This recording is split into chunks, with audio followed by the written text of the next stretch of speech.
Hello guys, welcome to the Sharath multi works. Guys, ఈరోజు వీడియోలో మీకు కూలర్ బాడీ షాక్ ఎందుకు వస్తుంది, దాన్ని ఎలా సాల్వ్ చేయాలనే కొన్ని విషయాల మీద మనం ఈరోజు వీడియోలో డిస్కస్ చేద్దాం గైస్.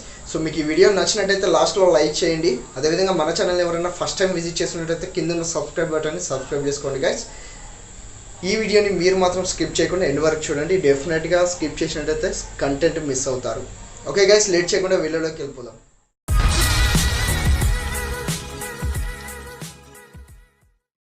సో గైస్, ఇప్పుడు మీకు ఎలక్ట్రికల్ షాక్ ఎందుకు వస్తుంటుంది, దేనివల్ల వస్తుంది, కారణం ఏంటి, దాన్ని ఎలా ఫైండ్ అవుట్ చేయాలి, ఎన్ని విధాలుగా మనకు షాక్ అనేది వస్తుంది అనేది మీకు ఇప్పుడు ఎక్స్ప్లెయిన్ చేస్తాను. సో ఒక్కొక్క కూలర్కి ఒక్కొక్క డిఫరెంట్ కేసెస్లో రావచ్చు గైస్ షాక్ అనేది. అంటే షాక్ సేమ్ ఉంటుంది, డిఫరెంట్గా అంటే వచ్చే సోర్స్ అంటున్నాను. మనకి ఇక్కడ కూలర్ మోటార్ ఉంటుంది, పంప్ ఉంటుంది, ఆసిలేషన్ ఉంటుంది. దేని యొక్క వైర్ ఫెయిల్ అయినా మనకు పవర్ సప్లై అనేది కనెక్ట్ అయితే బాడీకి షాక్ అనేది వస్తుంది. షాక్లో కూడా రెండు రకాలు గైస్. మనం ఇప్పుడు టెస్టర్ పెట్టి చూసినట్టయితే మనకు లైట్ వస్తుంది. సో కొన్ని కేసెస్లో మనకు ఎర్త్ కూడా చూపెడుతుంది. సో ఎర్త్ అయితే మనకు షాక్ కొట్టదు, కేవలం ఫేస్ ఎక్కడైనా లీక్ అయినట్టయితేనే మనకు షాక్ కొడుతుంది. సో ఎర్తా ఫేసా అనేది అయితే మీరు ఎలా కనుక్కోవాలి. సో ఇక్కడ చూసినట్టయితే మనం ఎప్పుడైనా టెస్టర్ పెట్టినప్పుడు ఎర్త్ అనేది వస్తుంది బాడీకి. సో ఇంకొక హ్యాండ్తోని మనం అదే బాడీని టచ్ చేసినట్టయితే అప్పుడు ఈ టెస్టర్లో లైట్ అనేది పోతుంది. ఫర్ ఎగ్జాంపుల్ మీకు ఇప్పుడు చూపెడతాను, ఒకసారి లైవ్గా మీకు చెక్ చేసి చూపెడతాను. ఫేస్ అయితే మనకి షాక్ కొడుతుంది, ఎర్త్ షాక్ కొట్టదు. సో దానికి ఇప్పుడు నేను లైవ్ ప్రూఫ్ చేసి చూపెడతాను, చూడండి. సో గైస్, ఇక్కడ నేను టెస్టర్ పెట్టాను, ఇందాక మీకు కూడా లైట్ వచ్చింది చూపెట్టాను. సో ఇప్పుడు ఒకసారి ఆన్ చేసి చూపెడతాను, చూడండి.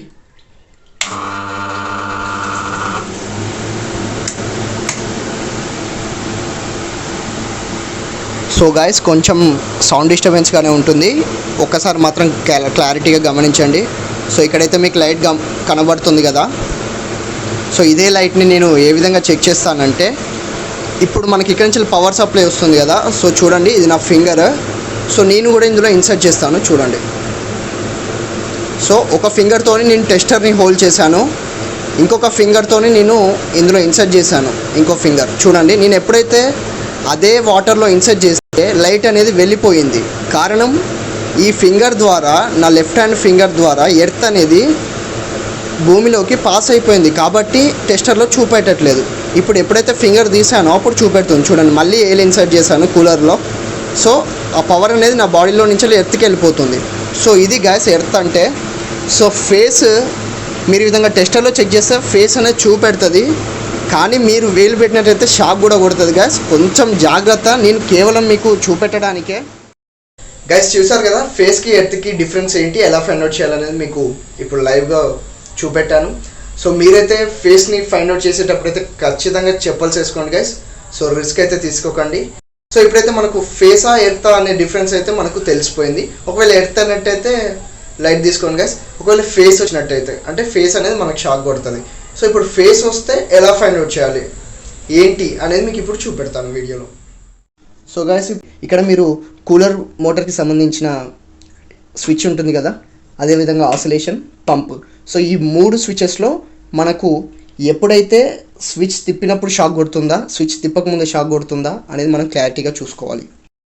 ఇప్పుడైతే మనకు షాక్ ఎలా వస్తుంది అనేది చెక్ చేద్దాం గైస్. ముందుగా ఈ స్విచెస్ అన్ని ఆఫ్ చేసి ఉంచుదాము. కేవలం మనం పవర్ సప్లై ఉంటుంది కదా, పవర్ సప్లై అనేది ఆన్ చేద్దాము. పవర్ సప్లై అయితే ఆన్ చేశాను గైస్, ఏ స్విచెస్ కూడా నేను ఇక్కడ ఆన్ చేయలేదు. సో ఇప్పుడు మనం ఒకసారి బాడీకి టెస్టింగ్ చేద్దాము. సో ఇక్కడైతే మనకు పవర్ సప్లై అయితే రావట్లేదు, చూడండి. మనకైతే కూలర్ ఎటువంటి షాక్స్ అయితే రావట్లేదు.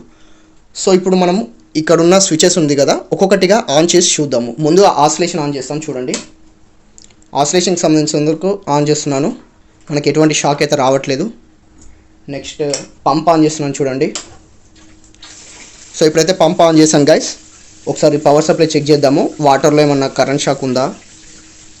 సో ఇక్కడ కూడా మనకు షాక్ అనేది లేదు, పంప్ కూడా బంద్ చేస్తున్నాను. నెక్స్ట్ వచ్చేసి ఫ్యాన్ అనేది ఆన్ చేస్తున్నాను, చూడండి.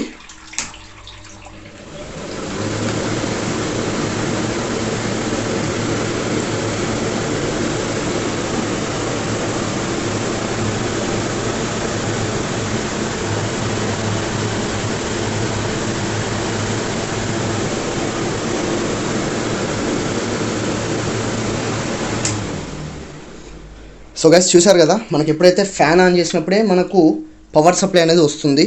అంటే మనకు పవర్ సప్లై అనేది ఇన్లెట్ వైర్ ఏదైతే ఇక్కడ ఉంటుందో ఈ ఇన్లెట్ వైర్ నుంచి వెళ్ళి మనకు స్విచెస్కి పవర్ సప్లై అనేది వెళ్ళిపోతుంది కదా గైస్.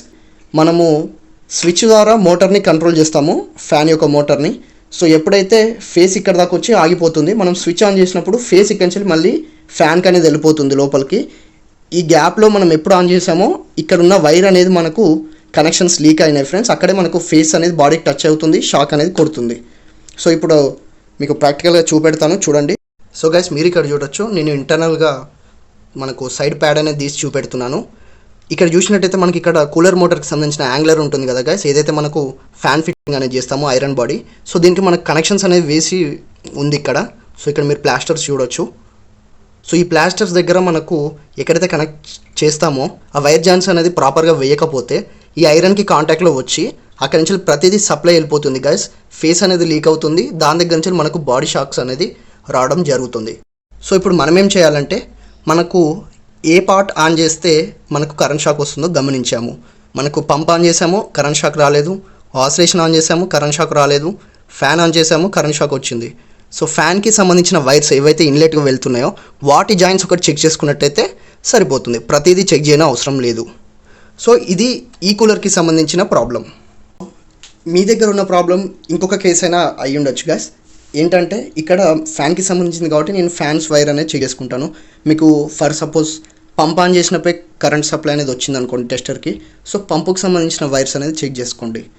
లేదు ఆసిలేషన్ ఆన్ చేసినప్పుడు పవర్ సప్లై వచ్చింది అనుకోండి, ఆసిలేషన్ సంబంధించిన వైర్లు అనేది చెక్ చేసుకోండి.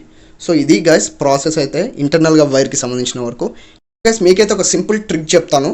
షాక్ కొడుతుంది, ఇవన్నీ చెక్ చేయడం మా వల్ల కాదు, తెలీదు అని అనుకున్న వాళ్ళైతే సింపుల్గా ఒక ట్రయల్ మెథడ్ అయితే చేయండి. నేను చెప్పే టెక్నిక్ ఒక 80% వరకు సక్సెస్ అవుతుంటుంది. కొన్నిసార్లు ఓవరాల్గా ఫెయిల్ అయినట్టయితే దానికి ఈ టెక్నిక్ కూడా పనికిరాదు. సో ఇనిషియల్గా బయట నుంచి ఎలక్ట్రీషియన్ వచ్చేంత వరకు మీరు ప్రొటెక్టివ్గా ఉండాలంటే మేబీ ఈ టెక్నిక్ ఉపయోగపడుతుందని అనుకుంటున్నాను. సో ఇప్పుడు మీకు చెప్తాను ఏంటి అంటే, మీరు ఇక్కడ 3 పిన్ ప్లగ్ ఉంది కదా, దీన్ని మనం ఇప్పుడు ఇన్సర్ట్ చేసినట్టయితే ఇది రైట్ సైడే వెళ్తుంది, ఇది లెఫ్ట్ సైడ్ వెళ్తుంది. కాబట్టి మనము రివర్స్ చేసి పెట్టాలి. అంటే ఈ పిన్ అనేది రైట్ సైడ్ వెళ్ళకుండా లెఫ్ట్ సైడ్. సో ఇది 3 పిన్ టాప్ కాబట్టి మనం మార్వలేము. మీరు 2 పిన్ టాప్ చూసినట్టయితే, సో మీరు ఇక్కడ 2 పిన్ టాప్ చూసినట్టయితే ఈ విధంగా మనము సాకెట్లో ఇన్సర్ట్ చేస్తాము. సో ఇన్సర్ట్ చేసినప్పుడు మనకు షాక్ కొడుతుంది అని అనిపించినట్టయితే ఇదే బయటికి తీసి మళ్ళీ తిప్పి ఈ విధంగా మళ్ళీ ఇన్సర్ట్ చేయండి. సో ఇన్సర్ట్ చేసినప్పుడు మనకు కొన్ని ఛాన్సెస్ ఉంది గాయస్, ఏదైతే మనకు షాక్ కొట్టకుండా ఉంటుంది. ఒకసారి మీకు ఇప్పుడు చెక్ చేసి కూడా చూపెడతాను. సో గాయస్ నేను ఈ విధంగా 2 పిన్ టాప్ ఉన్న ఎక్స్టెన్షన్ బాక్స్ అనేది ఒకటి తీసుకోవడం జరుగుతుంది. సో దీనికి నేను కూలర్ యొక్క 3 పిన్ టాప్ పెట్టేస్తున్నాను. సో గాయస్ ఇప్పుడైతే నేను 2 పిన్ టాప్ అనేది ఇన్సర్ట్ చేసుకుంటున్నాను చూడండి. సో పవర్ సప్లై కూడా వచ్చింది బాక్స్లోకి. ఇప్పుడైతే మీకు టెస్టర్లో మనకు లైట్ అనేది చూపెట్టినట్టయితే, మీకు షాక్ కొట్టినట్టయితే కేవలం ఈ విధంగా 2 పిన్ టాప్ ఉంటుంది కదా, దీన్ని బయటికి తీసి జస్ట్ రొటేట్ చేయండి. ఆ పిన్ ఇటు సైడ్ వచ్చేటట్టు, ఇటు అటు పోయేటట్టు రివర్స్ చేసి మళ్ళీ ఇన్సర్ట్ చేసుకోండి. ఇన్సర్ట్ చేసుకొని అప్పుడు మళ్ళీ టెస్టర్తో చెక్ చేయండి. Maximum to maximum current shock అయితే రాదు. ఎందుకు రాదు అనేది కూడా మీకు ఇప్పుడు ఎక్స్ప్లెయిన్ చేస్తాను. సో గైస్ మీరు ఇక్కడ చూడొచ్చు, ఎందుకు మనకు కరెంట్ షాక్ అనేది 2 పిన్ టాప్ రివర్స్ చేసి పెడితే రాదు అనేది మీకు ఇప్పుడు ఇక్కడ ఎక్స్ప్లెయిన్ చేస్తాను. ఇది వచ్చేసి మనకు ఫుల్ సర్క్యూట్ డయాగ్రాము, కూలర్ యొక్క స్విచ్ కనెక్షన్స్ నుంచి వెళ్ళి ప్రతి కనెక్షన్కి సంబంధించిన సర్క్యూట్ డయాగ్రామ్ అయితే ఇది గైస్. సో ఫర్ ఎగ్జాంపుల్ మీరు ఇటు సైడ్ చూసినట్టయితే లెఫ్ట్ సైడ్లో పవర్ సప్లై అనేది ఇస్తున్నాం మనము ఇక్కడ ఫుల్ సెటప్కి. ఇక్కడ రెడ్ వచ్చేసి ఫేస్ అనుకోండి, బ్లాక్ వచ్చేసి న్యూట్రల్ అనుకోండి. ఈ న్యూట్రల్ దగ్గర మనకు లీకేజెస్ ఉన్నా మనకు పెద్ద షాక్ అయితే కొట్టదు. సో ఇక్కడ ఫేస్ నుంచి ఏమైనా లీకేజెస్ ఉంటేనే మనకు షాక్ కొడుతుంది జనరల్గా. సో ఇప్పుడు మనకు పవర్ సప్లై అనేది ఈ విధంగా ఇస్తున్నాం కదా, ఫేస్ వచ్చేసి రెడ్కి, న్యూట్రల్ వచ్చేసి బ్లాక్కి.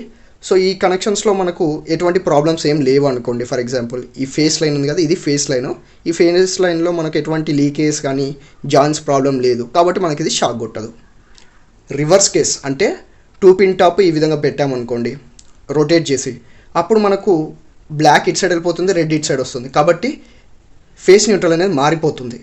ఇక్కడ ఫేస్ వస్తుంది, అప్పుడు బ్లాక్ సైడ్ ఫేస్ వస్తుంది, రెడ్ సైడ్ న్యూట్రల్ వస్తుంది. సో న్యూట్రల్ కదా గైస్, ఇది ఆల్రెడీ కనెక్షన్ పర్ఫెక్ట్గా ఉంది కాబట్టి న్యూట్రల్ వెళ్ళిపోతుంది. న్యూట్రల్ ఫెయిల్ అయినా షాక్ కొట్టదు. ఇక్కడనే మనకు అసలు ప్రాబ్లం అనేది ఉంది. సో ఇప్పుడు బ్లాక్ నుంచి మనకు ఫేస్ అనేది ఇక్కడికి ఇన్లెట్ వస్తుంది. సో ఇక్కడ జాయింట్ ప్రాబ్లం ఉంది చూసారా గైస్. ఇక్కడ మనము ప్రతి ఎలిమెంట్కి సంబంధించిన కామన్ వేర్ అనేది అయితే జాయిన్ చేసాము ఇక్కడ. సో ఎప్పుడైతే ఇందులో నుంచి ఫేస్ అనేది వస్తుందో ఈ ఫేస్ ఇక్కడ ఏమైనా జాయింట్ లీక్ అయినట్టయితే దీని నుంచి మనకు కూలర్ బాడీకి ఫేస్ అనేది ట్రాన్స్ఫర్ అయ్యే అవకాశం ఉంటుంది. సో ఎప్పుడు అది కూడా లీకేజ్ అయితే ఎందుకు ట్రాన్స్ఫర్ అవుతుంది అంటే మనం వైర్స్ అయితే నార్మల్గా గాలికి వదిలేయలేము. ఫ్యాన్ యొక్క యాంగులర్ ఉంటుంది కదా గైస్, ఫ్యాన్ ఫిట్ చేసే ఐరన్ రాడ్. సో దానికే మనం ఇవి పెట్టేసి టేప్ వేస్తాము. సో ఎప్పుడైతే అవి రస్ట్ పడడం కానీ వాటర్ లీకేజ్ అవ్వడం సో ఇలాంటి ప్రాబ్లమ్స్ ఏవైతే జరిగినప్పుడు మనకు ఇందులో లీకేజ్ అయిన ఫేస్ అనేది ఫస్ట్ యాంగులర్కి వెళ్తుంది, యాంగులర్ నుంచి వెళ్ళి బాడీకి వస్తుంది, బాడీ నుంచి వెళ్ళి వాటర్కి, ఈ విధంగా మొత్తం పవర్ అనేది డిస్ట్రిబ్యూట్ అవుతుంది. అందుకోసమే మనకు షాక్ అనేది కొడుతుంది గ్యాస్. సో ఎప్పుడైతే మనం 2 పిన్ టాప్ మార్చుకుంటామో అప్పుడు ఫేస్ అనేది ఈ రెడ్ దాంట్లోకి వచ్చింది అనుకోండి, ఈ కనెక్షన్స్ పర్ఫెక్ట్గా ఉన్నాయి. సో ఇక్కడైతే ఫేస్ లీకేజ్ కాదు, ఇక్కడ లీకేజ్ ఉంది కానీ న్యూట్రల్ వెళ్ళిపోతుంది కదా, ఇక్కడ లీకేజ్ ఉంది కానీ న్యూట్రల్ వెళ్ళిపోతుంది కాబట్టి మనకు షాక్ అనేది రాదు. సో ఇది గైస్. సో ఇలాంటి ప్రాబ్లం ఉన్నవారైతే ఈ విధంగా 2 పిన్ టాప్ అనేది చేంజ్ చేసుకున్నట్టయితే మనకు పవర్ సప్లై అనేది రాదు ఫేస్, అదేవిధంగా మనం కూడా సెక్యూర్గా ఉంటాము, సేఫ్గా ఉంటాము. సో ఇదైతే నా టెక్నిక్ గైస్. సో ఈ సజెస్ట్ ఉపయోగపడితే కింద కామెంట్ సెక్షన్లో మెన్షన్ చేయండి. లేదు మీకేమైనా కొత్త టెక్నిక్స్ తెలిసిన వాళ్ళు ఉంటే కింద కామెంట్ సెక్షన్లో షేర్ చేసుకోవాలి. సో గైస్ చూశారు కదా, ఈ వీడియోలో మీకు ఫేస్ ఎర్తింగ్ ఎలా ఫైండ్ అవుట్ చేయాలి, ఒకవేళ ఫేస్ అయినట్టయితే మనకు ఎటువంటి ప్రాబ్లమ్స్ వస్తుంటాయి, సో ఎటువంటి ప్రికాషన్స్ తీసుకోవాలి, ఎలా సింపుల్గా సాల్వ్ చేయాలి అనే కొన్ని విషయాలు అయితే మీతో డిస్కస్ చేశాను గైస్ ఈరోజు. సో ఈ వీడియో కనుక మీకు నచ్చినట్లయితే తప్పకుండా లైక్ చేయండి గైస్, అదేవిధంగా నా ఛానల్కి సబ్స్క్రైబ్ అవ్వండి. ఇలా నేను చేసే లేటెస్ట్ వీడియోస్ అన్ని మీరు నోటిఫికేషన్ ద్వారా పొందగలుగుతారు. Okay guys, see you next వీడియోలో మళ్ళీ కలుద్దాం. Stay tuned with Sharath మల్టీవర్క్స్.